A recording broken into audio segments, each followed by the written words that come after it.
안녕하세요. 저는 서울에서 인테리어 사업을 하고 있는 40대 가장입니다. 건설회사에서 일하다가 독립해서 작은 회사를 차린 지 10년째가 되었습니다. 비록 직원 5명의 작은 회사지만 성실하게 일해서 이젠 제법 안정적인 궤도에 올랐죠. 제가 사업으로 자리 잡기까지 누구보다 애써준 사람은 뭐니 해도 집사람입니다. 몇 해 전 알츠하이머 판정을 받으신 어머니를 살뜰하게 챙겨주고 아들, 딸 장성할 때까지 묵묵히 뒷바라지해준 고마운 사람이죠. 그런 아내가 얼마 전 갑작스럽게 저와 가족의 곁을 떠나버렸습니다. 그 일로 온 가족이 힘들어했고 특히 아끼던 며느리를 먼저 보낸 어머님이 자꾸 떠난 아내를 찾으며 주위를 안타깝게 하셨네요. 제가 오늘 이 사연을 쓰게 된 건 아내가 떠나고 난 뒤 저희 가족에게 찾아온 믿기 힘든 이야기를 들려드리고 싶어서입니다.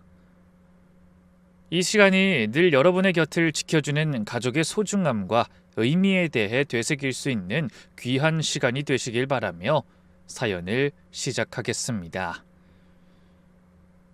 저와 아내는 20여 년 전 맞선을 통해 처음 만났어요. 아들, 딸 하나씩 낳아 큰아들은 군복무 중이고 딸은 대학 기숙사에서 생활하고 있네요. 아이들이 제 앞가림할 때가 되어 아내가 편해질 때쯤 혼자 사시던 70대 노모에게 치매 증상이 나타나기 시작했습니다. 처음엔 깜빡깜빡 하시는 정도였는데 점점 증상이 심해지셨죠. 그러더니 저를 동생 준석이로 착각하실 때도 많아졌어요. 준석이는 어릴 때 교통사고로 세상을 떠난 제 동생인데 어머닌 그 사실조차 자주 잊으시더군요. 아내는 고맙게도 그런 시어머니를 집으로 모셔오자고 먼저 말해줬죠. 그런 고마운 아내가 자식들과 알츠하이머 시어머니 수발까지 들던 아내가 위암 말기 판정을 받고 3개월 만에 세상을 떠났습니다. 투병 기간이 너무 짧아 제대로 마음의 준비도 하지 못한 채 아내를 보내야 했어요. 그나마 마지막 한 달은 병원에서 보냈습니다. 면회 시간마다 찾아갔지만 아내는 점점 야위어가 보기가 안쓰러웠죠. 그래도 제 손을 잡고 미소 지으려 했었어요. 여보, 미안해. 먼저 가서 애들 결혼할 때까진 버텨보려고 했는데. 그게 무슨 소리야? 당신 곧 나을 거야. 어머니 잘 부탁해. 내가 갑자기 없어지면 증상이 더 심해질까 걱정이네. 아내는 마지막 순간까지 가족을 걱정하다 떠났어요. 하지만 그땐 미처 몰랐습니다. 아내가 얼마나 큰 비밀을 숨기고 떠났는지를요. 그 후로 걱정하던 대로 어머니의 치매는 급속도로 악화되었습니다. 며느리의 죽음을 받아들이지 못하셨죠. 용식어민 어디 갔니? 시장 갔나? 엄마, 그 사람은... 아이고, 우리 며느리 밥도 안 먹고 어디 갔어? 준서가 네 형수 좀 찾아봐라. 매일 이런 대화가 반복되었습니다. 저도 힘들었지만 어머니가 더 안쓰러웠죠. 그러다 하루는 일하다 말고 생각지도 못한 전화를 받게 됐어요. 준서가! 또 저를 동생으로 부르시는 걸 보니 정신이 막지 않은 상태였습니다. 처음엔 그때마다 정신 차리도록 정정해 드리려 애썼지만 그게 소용없다는 걸 알고부터는 그냥 대답해 드립니다.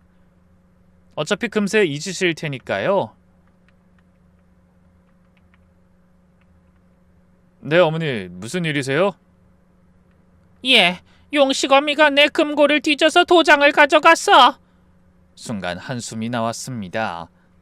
아내는 이미 세상을 떠났는데 또 무슨 말씀을 하시는 건지. 어머니, 그 사람이 어떻게 와요? 보호사님은요? 일하느라 몰랐는데 시간을 보니 어머니를 돌봐주시는 분은 이미 퇴근했을 시간이더군요. 어머니는 여전히 공포와 흥분이 뒤섞인 목소리로 외치셨어요. 지금 그게 중요해? 내 도장이랑 통장을 다 가져갔는데. 아니, 그럴 리가 없다고요. 일단 좀 진정하세요. 내가 지금 진정하게 됐어? 민석아, 네 마누라가 와서 도장을 빼갔다니까. 그런데 이번엔 저를 민석이라고 제대로 부르시는 걸 보니 또 완전히 제정신이 아닌 상태는 아니신 것 같더라고요. 뭐라고요? 용식이 엄마가 제 마누라예요? 그럼 제가 누군지 다시 한번 말씀해 보세요. 뭐? 지금 이 상황에 농담 따먹기나 하자는 거냐? 너 민석이 아니야, 우리 장남. 이상했습니다. 정신이 오락가락하시긴 해도 저를 민석이라고 제대로 부르실 때는 아주 괜찮은 상태였거든요. 게다가 떨리는 목소리로 계속 같은 말을 반복하시는 걸 보니 뭔가 일이 있긴 한 모양이었습니다. 알았어요. 제가 바로 갈게요. 문단속 잘하고 계세요. 전화를 끊고 또 한숨을 내쉬었습니다. 치매가 점점 심해지고 있다는 걸 실감하고 있었지만 그럴 때는 정말 난감했죠. 어머니가 정상적인 상태인지 아닌지 헷갈렸거든요. 하지만 아무리 저를 장남이라고 똑바로 인지하셨어도 죽은 며느리가 나타났다고 하시는 걸 보니 완벽히 정상적인 상태는 아니신 것 같았어요. 망상이나 선망 증세인가 싶어 걱정이 앞섰습니다. 그래서 서둘러 일을 정리하고 집으로 향했어요. 운전하는 내내 어머니를 요양원에 모셔야 하는 건 아닌지 고민이 되었습니다. 하지만 아내가 떠난 뒤 슬픔에 빠져 계신 어머니를 요양원에 모시는 건 저에게도 어머니에게도 너무 힘든 일 같았어요. 아직은 어머니가 온전할 때가 더 많으시고 집으로 요양보호사가 와서 몇 시간씩 도움도 받고 있으니 괜찮을 거라고 생각해왔죠. 하지만 그날처럼 횡설수설하시는 게 심하실 때는 매번 갈등이 됐습니다. 잠시 후 집에 도착하니 어머니가 현관문 앞에서 절 기다리고 계셨어요. 창백한 얼굴로 손까지 덜덜 떨고 계시더군요. 어머니 괜찮으세요? 아이고 민석이 왔구나. 그때는 저를 온전히 알아보시는 것 같았어요. 그럴 때면 또 부질없는 희망을 품게 되죠. 어머니가 완전히 나아지실 수도 있다는 헛된 희망을요. 민석아, 용식 어미가 정말 왔었어. 낮잠 자고 있는데 인기척이 나서 눈을 떴더니 글쎄 걔가 내 방에서 뭘 찾고 있더라니까. 금고를 열어서 다 뒤지고 있었다고. 어머니, 그 사람은 몇 달 전에. 안다, 나도 알아. 용식 어미 죽었다는 거. 그러니 더 미칠 노릇 아니냐. 정말 용식 어미가 분명했다니까. 내가 잘못 본 게 아니라고. 저는 어머니를 진정시키고 방으로 모셨습니다. 그리고 금고를 확인해봤어요. 헌데 정말로 금고가 열려있고 평소 그 안에 보관하던 서류들이 어지럽게 흩어져 있더라고요. 저는 깜짝 놀라서 물었습니다. 이 금고 비밀번호는 어머니랑 우리 두 부부만 아는 거 아니었어요? 그래. 그러니 용식 어미가 왔다 간 게 확실하다는 거야. 금고 안을 다시 찬찬히 살펴봤습니다. 어머니의 정기예금 통장 한 개와 도장이 사라져 있었습니다. 그 통장에는 5천만 원이라는 큰 돈이 들어있었어요. 어머니가 평생 설렁탕을 팔아 모으신 돈을 은행마다 분산해서 넣어뒀는데 그중 한 개의 통장이 사라진 겁니다. 아니 이런, 통장이 정말 없어졌네요? 그거 봐라. 내가 거짓말하는 거 아니라니까. 도둑이 든 게 틀림없었어요. 하지만 어떻게 금고를 열었는지 그게 의문이었죠. 게다가 어머니는 계속 떠난 아내를 봤다고 하시고 뭐가 뭔지 모르겠더라고요. 어머니, 그 사람 얼굴 보셨어요?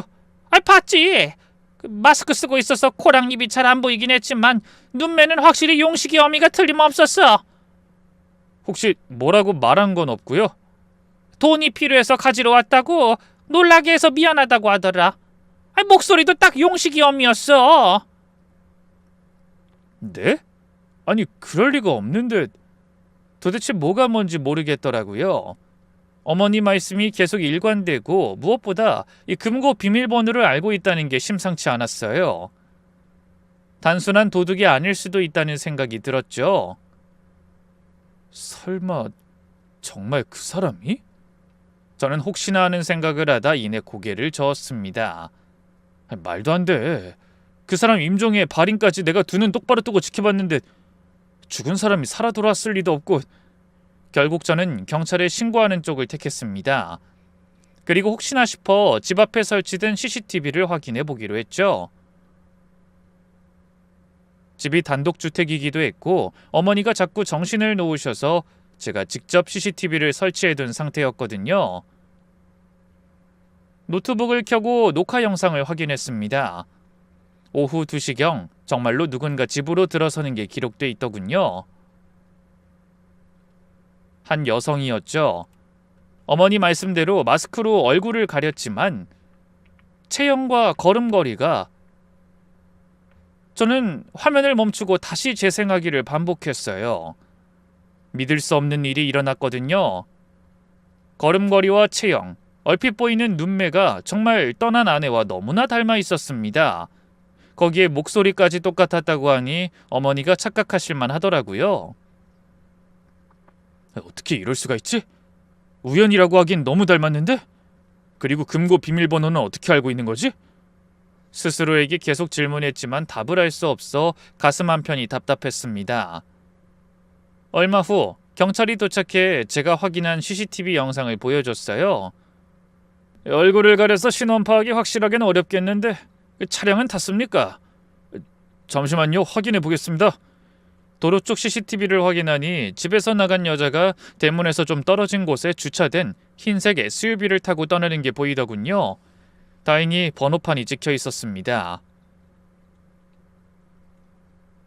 여기 있네요. 번호판 확인이 될까요?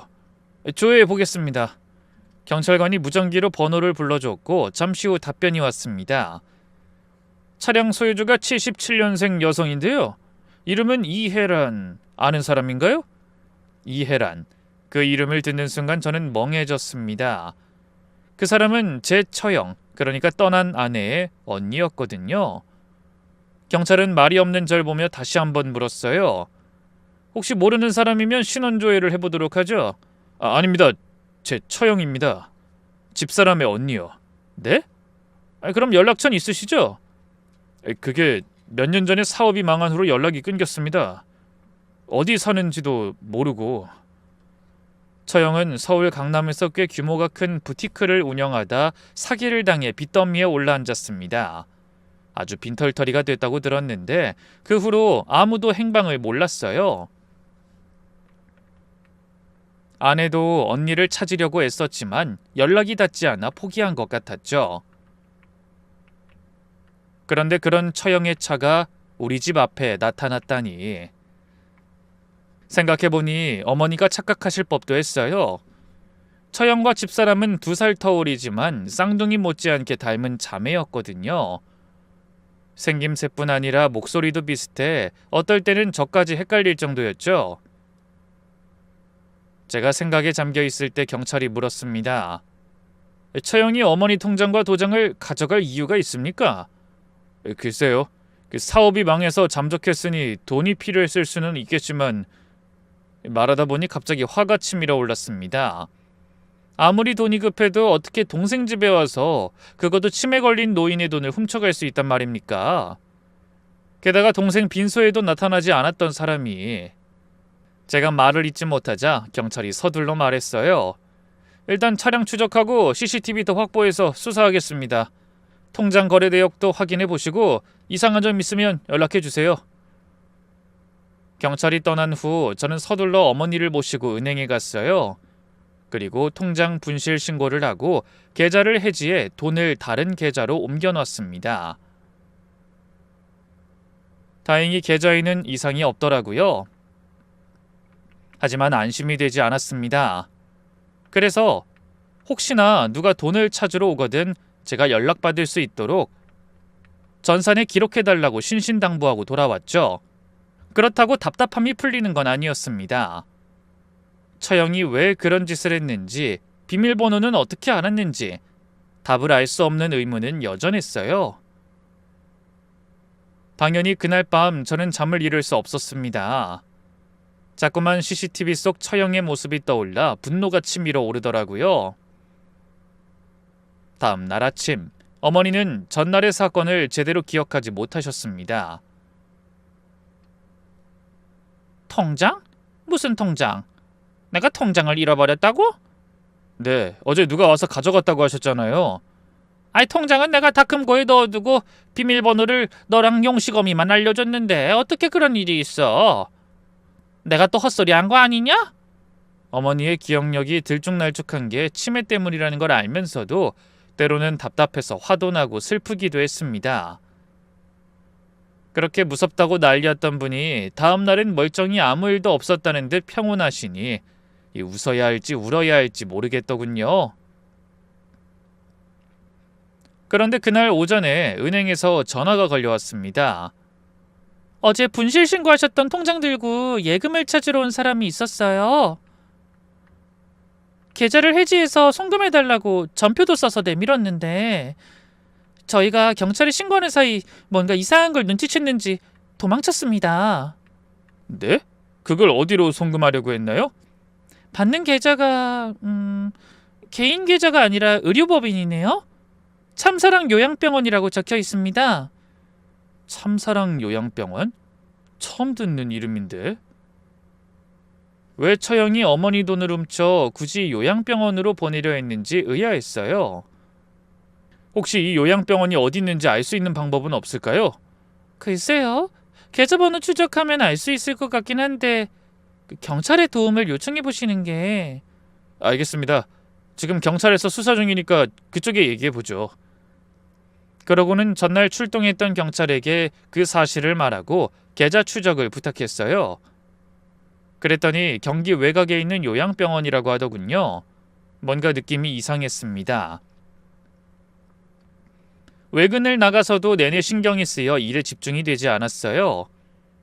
결국 일을 접고 집에 돌아와 아내의 유품을 살펴보기 시작했습니다. 혹시 처형과 관련된 단서가 있을까 싶어서였죠. 아내가 쓰던 노트북, 수첩, 휴대폰. 먼저 휴대폰을 열어봤어요. 비밀번호가 걸려 있었지만 결혼기념일이라 쉽게 열 수 있었죠. 메시지를 확인해보니 전화 친구들과 주고받은 일상적인 대화가 전부더군요. 그런데 삭제한 메시지가 모여있는 휴지통에서 이상한 것을 발견했습니다. 발신자가 언니라고 저장된 메시지들이었어요. 날짜를 확인해보니 아내가 떠나기 한 달 전부터 주고받은 것들이었습니다. 저는 떨리는 손으로 메시지를 하나씩 읽어 내려가기 시작했어요. 언니, 내가 말한 거 잊지 마. 나 떠나면 어머니가 더 정신을 놓으실 거야. 상태가 심해져서 아무것도 기억 못하시고 사람도 헷갈려 하시면 그때 처리하면 돼. 그러다 들키면? 아니야, 주무실 때 몰래 가면 돼. 금고 비밀번호는 1125. 나 외에 어머니랑 그 이밖엔 아무도 몰라.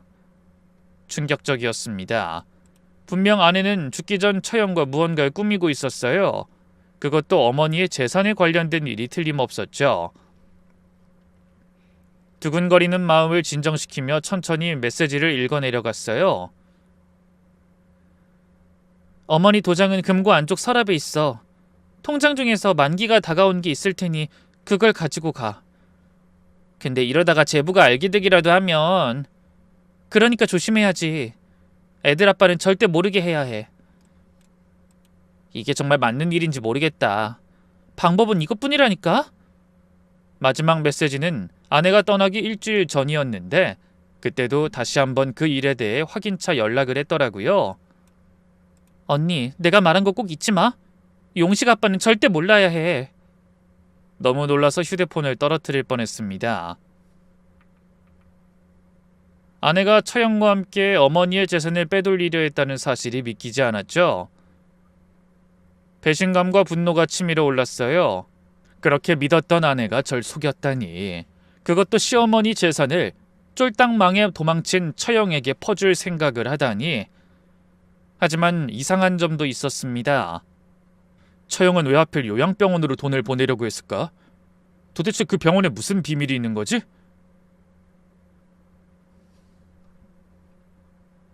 저는 다시 한번 메시지를 꼼꼼히 읽어봤습니다. 제가 절대 몰라야 한다는 부분이 가장 마음에 걸렸죠. 거기다 더 이상한 건 단순히 돈을 훔치려 했다면 왜 통장 하나만 가져갔냐는 거였어요. 그 금고에는 서너 개의 통장이 더 있었고 안에 든 돈을 합치면 전부 2억이 넘는 거액이었거든요. 그런데 왜 하필 만기가 된 통장 하나만 들고 가라고 한 건지도 이상했죠. 뭔가 또 다른 엄청난 비밀이 있을 것 같다는 생각을 지울 수가 없었어요. 아내와 처형이 숨기려 했던 비밀이 도대체 뭐였는지 그날부터 저의 고민이 시작됐습니다. 다음날 경찰에서 연락이 왔더군요. 이민석 씨? 차량 추적했는데요. 차량이 내내 경기도 양평 쪽에 있었어요. 양평, 참사랑 요양병원이 있는 곳이었죠. 역시 그 병원과 이번 사건이 뭔가 연관이 있는 것 같았습니다. 그리고 이해란 씨 신용카드 사용 내역을 확인해봤는데 최근 3개월간 주로 양평 지역에서 사용된 기록이 많더라고요. 주유소, 마트, 식당. 어디로 갔는지 행방이 묘연하던 처형이 양평에 숨어 있었던 겁니다. 그것도 참사랑 요양병원 근처에. 도대체 그 병원에 무슨 비밀이 있는 걸까 의아했습니다. 다음 날 오전, 일을 일찍 마치고 양평으로 향했어요. 참사랑 요양병원을 먼저 찾아가 보기로 한 거죠. 혹시 처형이 그곳에서 일하고 있는 건 아닐까 싶었거든요. 병원은 양평 외곽의 한적한 곳에 있었습니다. 규모는 크지 않았지만 깔끔하고 조용한 분위기였죠. 저는 면회 온 사람처럼 자연스럽게 안으로 들어갔습니다. 어떻게 오셨습니까? 간호사가 물었어요. 저 혹시 여기 이해란이라는 분 근무하시나요? 이해란 씨요? 아니요, 그런 직원은 없는데요. 그럼 혹시 환자분은? 환자 정보는 알려드릴 수 없습니다. 가족이신가요? 네. 간호사는 의심스러운 눈빛으로 저를 바라봤습니다. 그래서 다른 방법을 써야겠다고 생각했어요. 사실은 저희 어머니를 모실 병원을 찾고 있거든요. 근데 어떤 분이 여기를 추천해 주셨어요. 잘 아는 곳인데 정말 괜찮은 병원이라고 해서요. 혹시 시설 좀 둘러볼 수 있을까요? 제 말에 간호사가 대번에 친절한 얼굴로 돌아와 웃으며 말했어요. 그러시군요. 원무과로 가시면 상담받으실 수 있습니다. 그래서 원무과를 찾는 척 병원을 이리저리 두리번거렸어요. 그때 한 병실 앞에서 잊고 지내던 이름을 발견했습니다. 이종섭, 남. 이종섭은 제가 결코 잊을 수 없는 사람의 이름이었어요. 돌아가신 지 벌써 20년도 넘은 분의 이름을 보자 잠시 옛 기억이 떠올라 울컥했습니다. 동명이인이겠지. 저는 놀란 마음을 달래며 원무과로 향해 괜히 이것저것 물었어요. 하지만 처형에 대한 정보는 아무것도 얻지 못한 채 병원을 나서야 했죠. 별 소득이 없자 발걸음이 무거웠어요. 그래서 병원 근처 부동산에도 찾아갔습니다. 처형이 그 근처에 산다면 혹시 부동산에서 알지도 모른다는 생각이 들었거든요. 집을 얻을 때 도움을 받았을 수도 있으니까요. 몇 군데에서 허탕을 치고 마지막이라고 생각한 곳에 문을 열며 물었습니다. 혹시 이해란이라는 분 아세요? 40대 후반 여성인데. 이해란 씨요? 알죠. 3개월 전에 저희 통해서 원룸 구했어요. 병원에 다닐 일이 있다고 하던데. 병원이요? 어디 아프신가요? 아니, 그게 아니라 이 근처 병원에 누가 입원해 있다고 하더라고요. 간호하러 다닌다고 했어요. 매일 가는 것 같던데. 역시 처형과 요양병원은 연관이 있었습니다. 하지만 누구를 간호하러 다닌다는 건지 알 수가 없었어요. 처형은 젊을 때부터 바쁘게 사업을 벌인 탓에 미혼이었거든요. 그래서 간병할 남편이나 시부모도 없었고 친정 부모님도 예전에 두 분 다 돌아가셨죠. 저는 의아한 마음에 조심스럽게 물었습니다. 혹시 그분 주소 좀 알 수 있을까요? 제가 동생인데 그간 연락이 안 돼서. 부동산 아주머니는 의심스러워하면서 전화를 걸어 확인하겠다고 했어요. 하지만 처형이 전화를 받지 않는지 잠시 난감해하다 원룸 위치를 알려주며 말했습니다. 내가 오랫동안 부동산 하다 보니 반점쟁이가 다 됐어요. 보아하니 뭐 사고칠 관상은 아닌 것 같아 알려주지만 동호수까진 좀 그러니 거기 원룸 근처에서 기다려봐요. 그렇게 저는 처형이 사는 원룸 앞으로 찾아가게 됐습니다. 3층짜리 낡은 건물이었는데 한참을 기다려도 오가는 사람이 없더라고요. 그래서 그냥 무작정 집집마다 다 벨을 눌러봐야겠다고 생각하고 1층부터 한 집씩 벨을 눌렀어요. 한 층에 3가구가 있었는데 1층에서는 아무도 대답하는 사람이 없더라고요.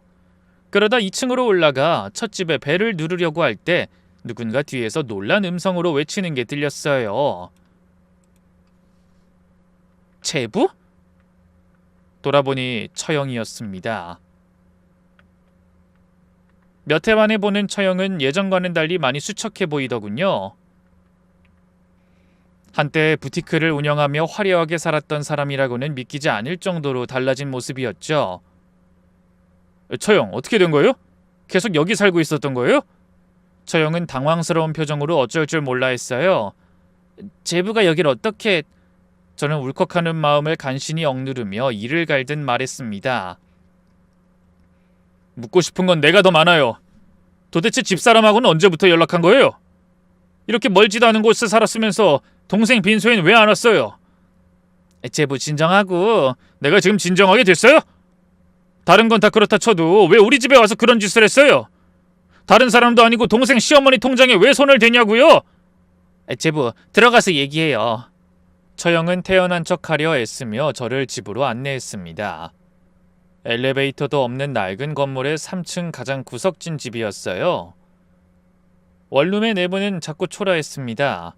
이 가구라고는 침대와 작은 테이블, 옷장이 전부였죠. 제부, 차라도 한 잔 마실래요? 생각 없어요. 도대체 어떻게 된 일인지나 말해봐요. 왜 이런 일을 벌인 거예요? 우리 어머니가 얼마나 놀라신 줄 아세요? 처형을 애들 엄마로 착각하셔서 난리도 아니었다고요. 처형은 한숨을 쉬며 의자에 앉았습니다. 미안해요, 제부. 주무시는 줄 알고 들어갔는데 갑자기 눈을 뜨실 줄은 몰랐어요. 나도 너무 놀라서 대충 설명을 드렸는데 아마 기억을 못하신 것 같아요. 애초에 이런 일이 말도 안 되는 거죠? 어떻게 사돈 금고에 손을 대요? 일부러 그런 거죠? 우리 어머니 정신 오락가락하는 거 알고 재산 따위 마음대로 해도 된다고 생각한 거잖아요. 그런 거 아니에요, 제부. 처형은 펄쩍 뛰었지만 믿음이 가진 않았습니다. 그럼 왜 이런 짓을 벌인 거예요? 우리가 경찰에 신고해서 지금 처형 수사망에 올라가 있는 거 알아요? 뭐라고요? 말도 안 돼. 나도 어쩔 수 없었다고요. 혜정이가 부탁해서 억지로 한 건데. 그 사람이 부탁했다고요? 그게 무슨... 사실 혜정이 투병 시작하고 얼마 안 됐을 때 병원에서 우연히 만나게 됐어요. 멀쩡히 잘 사는 줄 알았던 애가 위암이라니 기가 막혔죠. 근데 애가 죽을 거라는 걸 아는 것처럼 나한테 마지막이라면서 부탁을 했어요. 자기가 못다한 일을 대신해달라고. 못다한 일이라니 그게 뭔데요? 어머니 돈을 훔치는 게 못다한 일이에요? 그런 거 아니에요. 혜정이가 어떤 앤지 제부가 더 잘 알잖아요. 그럼 왜 말을 못하고 그렇게 빙빙 돌려요? 말해봐요. 대체 그 사람이 뭘 부탁했냐고요? 처형은 잠시 망설이다가 겨우 입을 열었습니다. 제부는 정말 아무것도 모르는군요. 어머님이 20년 넘게 숨겨온 비밀을. 비밀? 무슨 비밀이요? 제부 아버지에 대한 일이에요. 순간 너무 놀라 말문이 막혔습니다. 20년 전 돌아가신 아버지의 얘기가 그때 갑자기 왜 튀어나오는 건지 모르겠더군요. 아버지요? 예전에 돌아가신 분 얘기가 갑자기 왜 나와요? 돌아가시지 않았어요. 지금 참사랑 요양병원에 계세요. 순간 다리에 힘이 풀려 주저앉을 뻔했습니다. 아버지가 살아계시다니. 오래전 고인이 되셨다고 믿고 있었는데 그런 분이 어떻게 살아있다는 건지 말도 안 된다고 생각했어요. 거짓말이죠? 아버지는 오래전에 바다에서... 그때 조금 전 요양병원 병실에서 본 이종섭이라는 이름이 생각났어요. 설마 그게 아버지? 실종되셨다고 들었죠? 파도에 휩쓸려 시신도 찾지 못했다고 들었을 거예요. 나도 혜정이한테 그렇게 들었거든요. 이번에 진실을 말해주기 전까지는요. 처형은 갈증이 나는지 냉장고에서 생수를 꺼내 한 모금 마시더니 계속 말했습니다. 20년 전 사돈 어른이 집을 나가셨다는 건 기억하죠? 물론 기억하고 있습니다. 아버지는 사업에 실패하고 외도까지 했으면서 어머니에게 오히려 이혼하자며 화를 내셨죠. 그리고 이혼 후 집을 나가 실종되신 겁니다. 그때가 제가 막 결혼해 신혼을 보낼 때였을 거예요. 그때 사돈 어른이 집을 나간 후에 젊은 내언니한테도 버림받으셨나 봐요. 가지고 나가셨던 전 재산을 다 뺏기고요. 그래서 바다에 몸을 던졌는데 간신히 구조되셔서 식물인간 상태로 지금까지 누워 계시는 거예요. 저는 예상치 못한 엄청난 진실에 입을 떡 벌린 채 얼음처럼 굳어버렸어요. 그럼 그걸 집사람이 알고 있었다는 말이에요? 네. 하지만 혜정이도 이런 사실을 알게 된 건 몇 년 전이라고 했어요. 그전에는 정말 꿈에도 몰랐다고. 사실 이런 엄청난 일을 숨겨온 건 제부의 어머니셨어요. 뭐라고요? 우리 어머니요? 그래요. 자식한테 상처 주기 싫다고 숨기셨던 거죠. 사업 망한 것도 모자라 여자한테 재산까지 털린 아버지가 그런 모습으로 살아있다는 걸 알면 제부가 힘들어할 게 뻔하잖아요. 거기다 어머니는 이혼하셨지만 제부는 여전히 사돈 어른의 자식이니까. 그 짐을 혹시라도 제부가 질까봐 걱정하신 것 같아요. 믿을 수 없었습니다. 어머니가 20년 넘는 세월 동안 저에게 그런 엄청난 비밀을 숨기고 계셨다는 게 쉽게 이해되지 않았어요. 그럼 집사람은요? 그 사람은 어떻게 한 거예요? 어머님이 치매 판정받고 오락가락 하시다가 실수로 말씀하셨나봐요. 시아버지가 병원비 내야 하는 날이라고 중얼거리시는 걸 혜정이가 듣고 이상해서 자꾸 캐물으니 결국 다 털어놓으셨다고 하더라고요. 그럼 그 사람도 그때부터 어머니랑 같이 비밀을 가지고 살았던 거예요? 네. 어머님이 자꾸 정신을 놓으시니까 사돈 어른을 혜정이한테 부탁하셨다네요. 근데 혜정이마저 시한부 판정 받아서 앞날을 고민하고 있을 때 우연히 절 만난 거예요. 그래서 자기도 떠나고 어머니도 혹시 시아버지에 대해 잊어버리면 저보고 자기 대신 병원비를 관리해달라고 부탁했어요.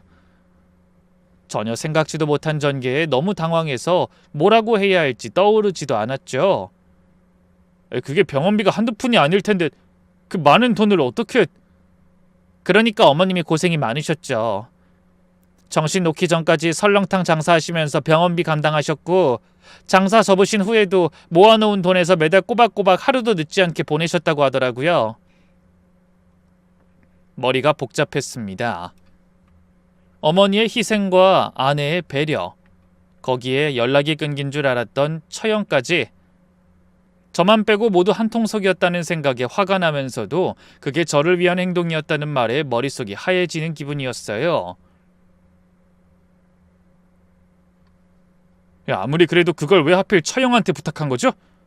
몇 년 동안 연락도 안 되던 사람을 만나서 그런 부탁을 하다니. 제 말에 처형은 쓴웃음을 지었습니다.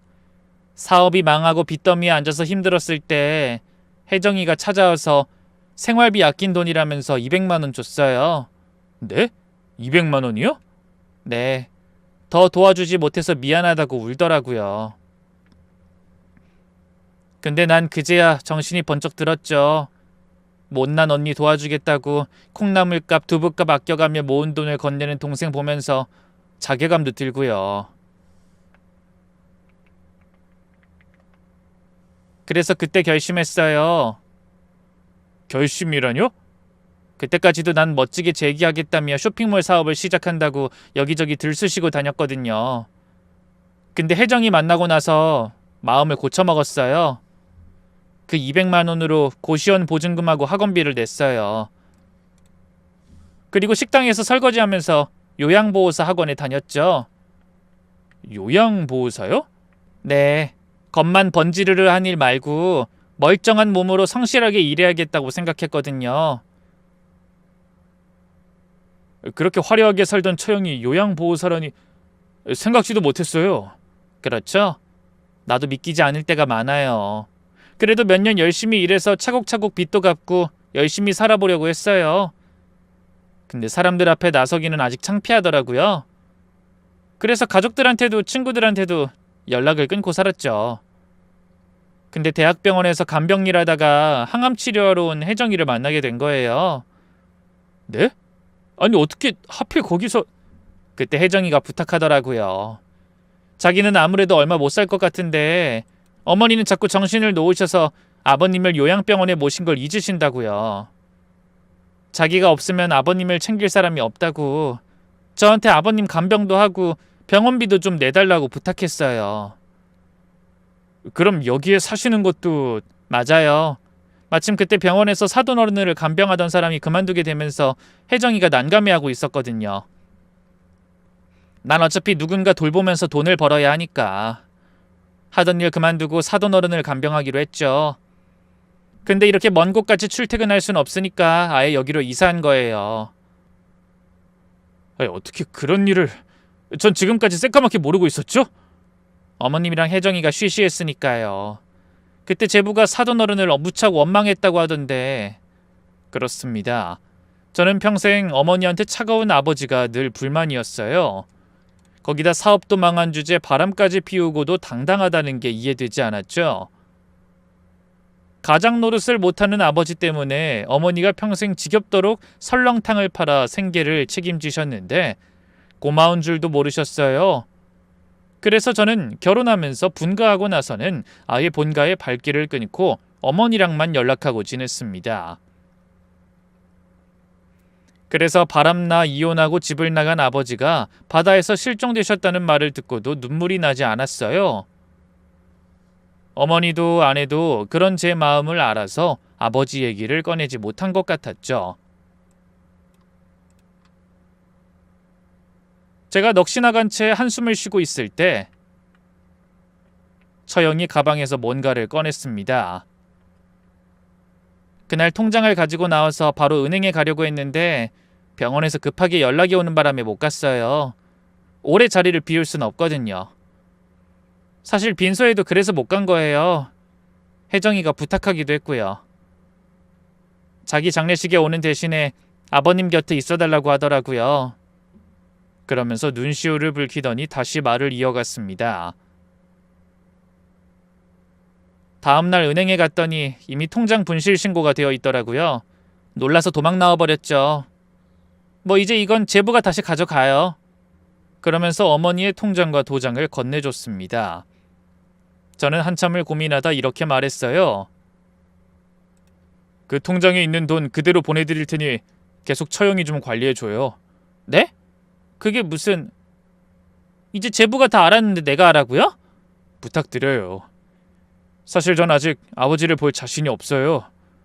제부... 처형은 안타까운 표정으로 바라봤지만 제 입에서는 못된 말이 튀어나왔습니다. 20년 동안 식물인간이라니... 아버진 끝까지 이기적이네요. 그럴 바엔 차라리 돌아가시는 게 나을 텐데... 엄마는 무슨 죄고 집사람은 또 무슨 죄예요? 처형은 한숨을 쉬며 조용히 입을 열었어요.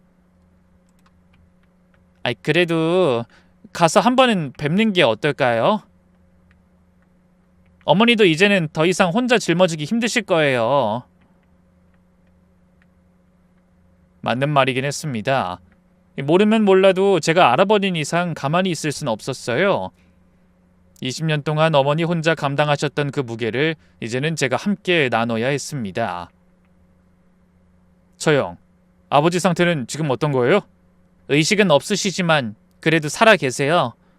저는 손으로 얼굴을 감쌌습니다. 눈물이 나올 것 같았지만 참았죠. 아무리 어머니가 저한테 알고 싶어 하지 않으셨다고 집사람까지 왜 그랬을까요?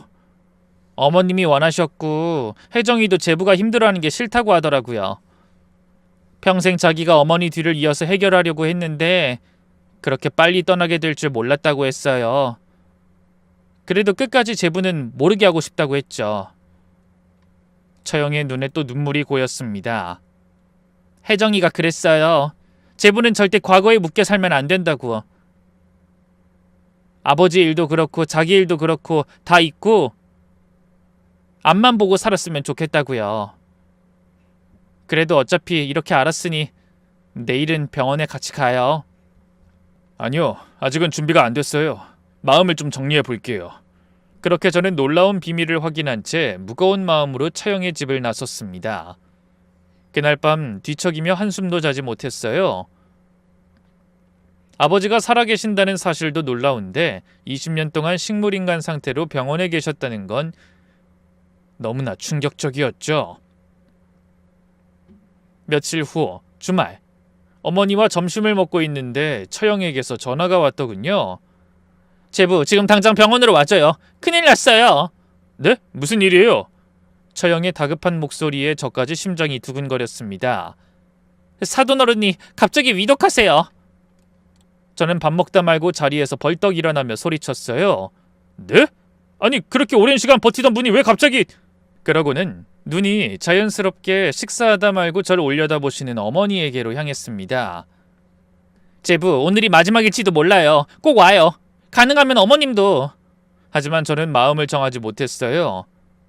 어머니에게는 제가 아버지의 일을 알게 된 것도 말씀드리지 못했는데 같이 병원에 간다는 건 상상도 못할 일이었죠. 그래서 전화를 끊고 입술을 깨물고 서 있는데 어머니가 깜짝 놀랄 말씀을 꺼내셨어요. 왜? 너희 아버지 상태가 안 좋다니? 네?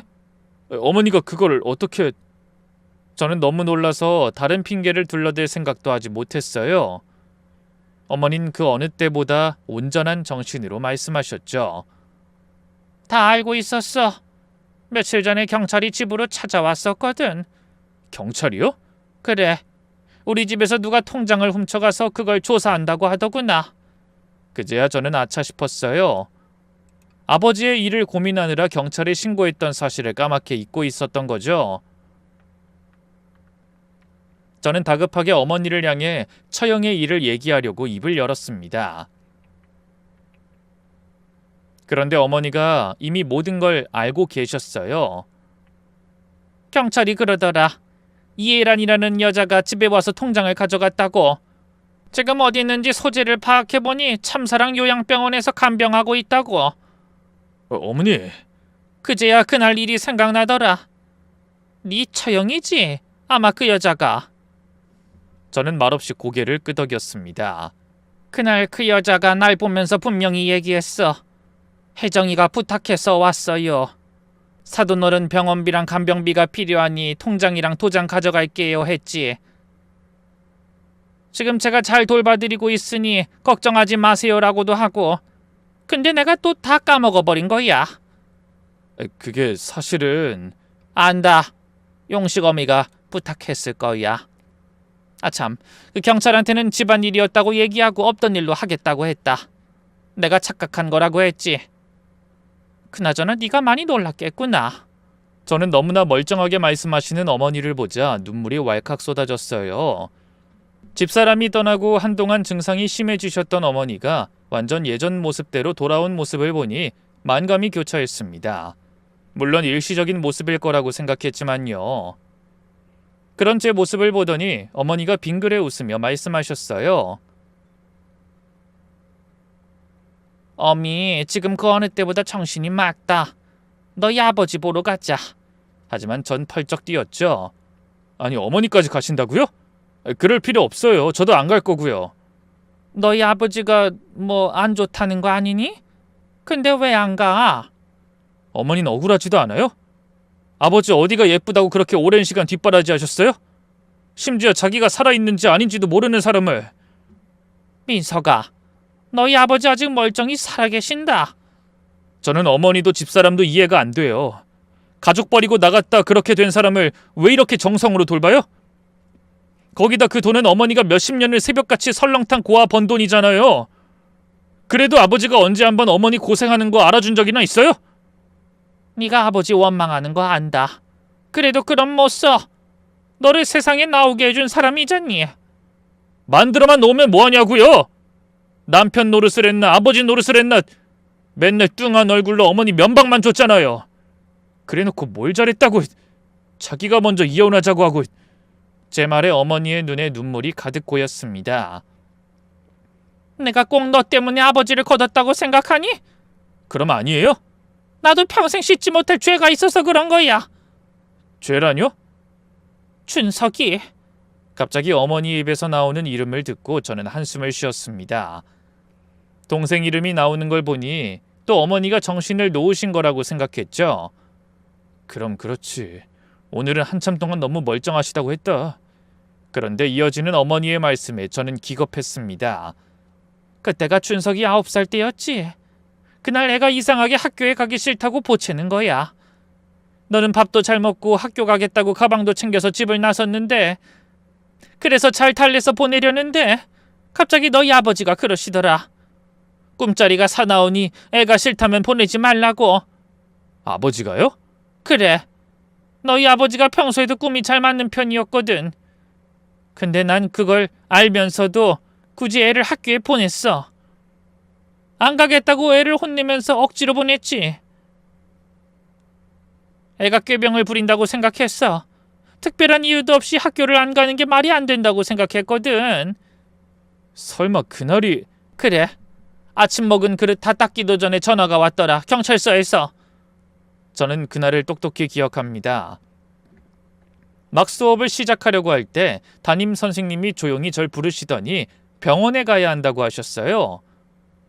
그러고는 교감 선생님이 직접 차를 몰아 저를 한 종합병원 응급실로 데려가셨죠. 응급실에 들어서자 병원이 떠나갈 듯 울부짖는 어머니의 목소리가 들렸습니다. 그때 제 뒤로 다급하게 뛰어들어오던 아버지가 바닥에 주저앉던 모습도 생생하게 기억나요. 어린 저에게도 그날의 기억은 너무나 아픈 상처였습니다. 그래서 무의식적으로 머릿속에서 지워버리려고 노력했던 것 같네요. 그런데 아버지가 위독하시다는 그 순간 어머니가 아픈 가족사를 꺼내놓으신 겁니다. 어려서는 몰랐던 얘기를 듣고 놀란 저는 어머니를 향해 물었어요. 그러니까 그날 어머니가 아버지 말씀을 안 들어서... 그래, 내 탓이었어. 애도 싫다고 하고 아버지도 보내지 말라는 애를 굳이 울리면서까지 보낸 건 다 내 고집 때문이었다. 혹시 아버지가 어머니를 원망하셨어요? 그래서 그렇게 차가우셨던 거예요? 대놓고 말한 적은 없어. 그래도 난 알지. 안 그러려고 해도 나만 보면 화가 났을 거야. 애를 그렇게 만들어 놓고 밥도 먹고 잠도 자고 잘 살아보겠다고 돈도 벌었으니. 그래도 그건 아버지가 능력이 없으니. 너희 아버지도 준석이 보내기 전까진 그런 사람 아니었어. 너도 기억하잖아.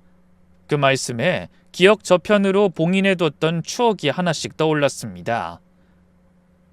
젊은 시절에 아버지가 퇴근길에 전기구이 통닭을 품에 안고 들어오시던 예, 어머니 생신에 직접 미역국을 끓이겠다고 미역을 냄비 넘치게 불려 넣으셨던 예, 저랑 동생 손을 잡고 산이며 강이며 나들이 다니셨던 예, 그 아름답던 기억을 저는 아버지에 대한 원망으로 덮어버린 채 외면하고 있었습니다. 아버지를 원래 무능하고 가족에게 무심한 채 밖으로만 돌았던 사람으로 만들어버렸죠. 이 생각해보면 동생을 잃었을 때의 아버지는 고작 30이 좀 넘은 나이였어요. 지금의 저보다 훨씬 어렸던 그 나이에 감당하기 힘든 슬픔을 겪었으니 흔들릴 만도 했습니다. 고집을 부려 아이를 잃게 한 마누라가 원망스럽기도 했겠죠. 아마 그때부터 아버지가 일에도 의욕을 잃고 밖으로만 두셨던 것 같아요. 어머니는 그런 아버지를 원망하지도 못했습니다. 그 이후로 아버지가 보여준 실망스러운 행동이 저에게 너무 각인돼 예전에 따스했던 그 모습은 다 잊고 살았던 겁니다. 하지만 어머니는 기억하고 계셨겠죠? 그래서 아버지가 그렇게 속을 썩여도 차마 끊어내지 못하고 20년을 돌보셨던 게 아닌가 싶습니다. 터놓고 나누지 못한 가족의 슬픔이 비극이 되어 오랜 시간 동안 오해와 아픔 속에 살게 한 겁니다. 물론 아버지의 존재를 숨긴 이유는 저에 대한 안쓰러움과 배려가 가장 컸으리라는 것도 알고 있습니다. 아버지에 대한 미움을 안고 뒷바라지까지 해야 했다면 제가 받았을 정신적, 경제적 부담과 고통이 얼마나 컸을지. 어머니와 집사람은 누구보다 잘 알고 있었을 테니까요. 제가 오랜 기억을 끄집어내며 혼란을 겪고 있을 때 어머니가 조용히 손을 잡으며 말씀하셨어요. 그래, 너희 아버지도 예전엔 좋은 사람이었어. 그러니 어쩌면 마지막일지도 모를 인사. 오늘 하러 가자. 그래서 저는 아무 말 없이 고개를 끄덕인 뒤 서둘러 양평으로 향했습니다. 차를 운전하면서도 손이 계속 떨렸어요. 20년 만에 아버지를 보게 되는 게 위독한 상태라니 한숨이 절로 나왔습니다. 병원으로 가는 내내 어머니는 말씀이 없으셨어요. 저는 혹시나 또 정신을 놓진 않으실지 계속 신경 쓰며 운전했죠. 잠시 후 병원에 도착하니 처형이 복도에서 기다리고 있었습니다. 그러다 어머니를 발견하고 고개를 숙여 인사하더군요. 저는 얼른 달려가 물었습니다. 무슨 일이에요? 갑자기 왜? 오늘 아침에 갑자기 심정지가 왔었어요. 다시 돌아오긴 했는데 상태가 안 좋아요. 저는 떨리는 마음으로 병실로 들어갔습니다. 그리고 20년 만에 아버지를 만났죠. 침대에 누워 계신 아버지는 제가 기억하는 모습과 너무 달랐습니다. 한때는 건장하고 듬직했던 아버지가 이제는 뼈만 앙상한 노인이 되어 있었죠. 각종 기계에 의지한 채 가쁜 숨을 몰아쉬고 계셨습니다. 아버지, 저도 모르게 목소리가 떨려왔어요. 20년 동안 죽은 줄 알았던 아버지가 이렇게 살아계셨다니 눈으로 보고도 믿기지 않았네요. 고개를 돌려보니 어머니도 눈물을 뚝뚝 흘리며 아버지를 바라보고 계셨습니다.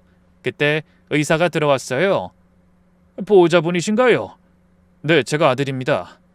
아버님이 20년 동안 버텨주셨는데 이제 놓아드려야 할 것 같습니다. 최근 몇 달 사이에 이런 발작과 심정지가 자주 나타났어요. 마음의 준비를 하셔야 할 것 같네요. 의사의 말을 들은 어머니가 갑자기 오열하며 가까이 다가서더니 손을 뻗어 누워 계신 아버지의 얼굴을 매만졌습니다. 여보, 민석이가 왔어요.